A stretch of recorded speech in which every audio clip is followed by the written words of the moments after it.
सोलापूर शहरात MIDC police ठाण्यात एका बेकायदेशीर जमावाच्या घटनेवर गुन्हा दाखल झालाय।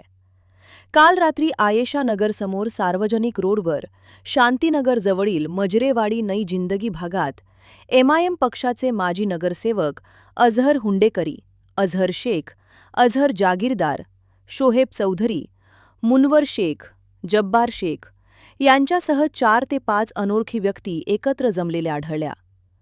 पोलीस आयुक्तांनी महाराष्ट्र पोलीस अधिनियम 1951च्या कलम 33 अंतर्गत 5 किंवा अधिक व्यक्तींच्या संमेलनावर घातलेला प्रतिबंध आणि सोलापूर महापालिका निवडणूक 2025च्या आचारसंहितेच्या पार्श्वभूमीवर या व्यक्तींनी विनापरवाना सामाजिक मेळावा आयोजित केला होता।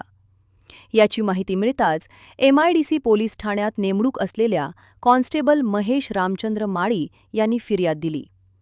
यानुसार भारतीय न्यायसंहितेच्या कलम 223, 189 दुसरे, 190 सोबत महाराष्ट्र पोलीस अधिनियमाच्या कलम 37, 3 व 135 अंतर्गत गुन्हा नोंदवण्यात आला आहे।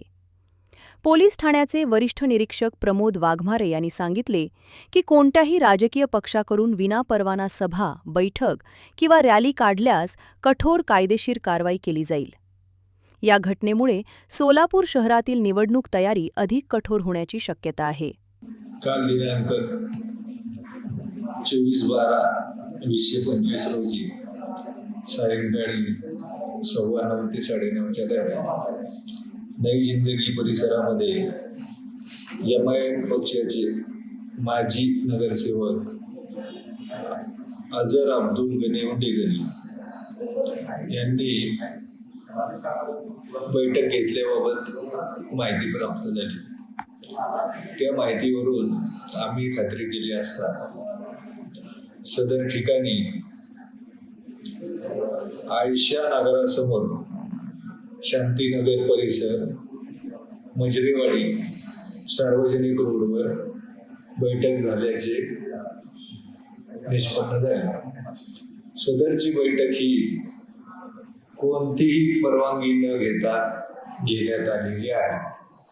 विनापरवाना सदर ठिकाणी लोक जमवल्याबद्दल माजी नगरसेवक अझहर हुंडेकरी व त्यांचे बरोबर असणारे इतर शोहेब चौधरी, अझहर जागीरदार, मुनवर जब्बार शेख व इतर यांच्यावर काल MIDC पोलीस स्टेशन येथे गुन्हा दाखल करण्यात आलेला आहे। तरी सर्वांना आवाहन करण्यात येते की विनापरवाना कोणीही सभा अगर रॅली काढू नये। तसे निदर्शनास आल्यास त्यांच्या विरुद्ध कायदेशीर कारवाई केली। संविधान न्यूज, सोलापूर।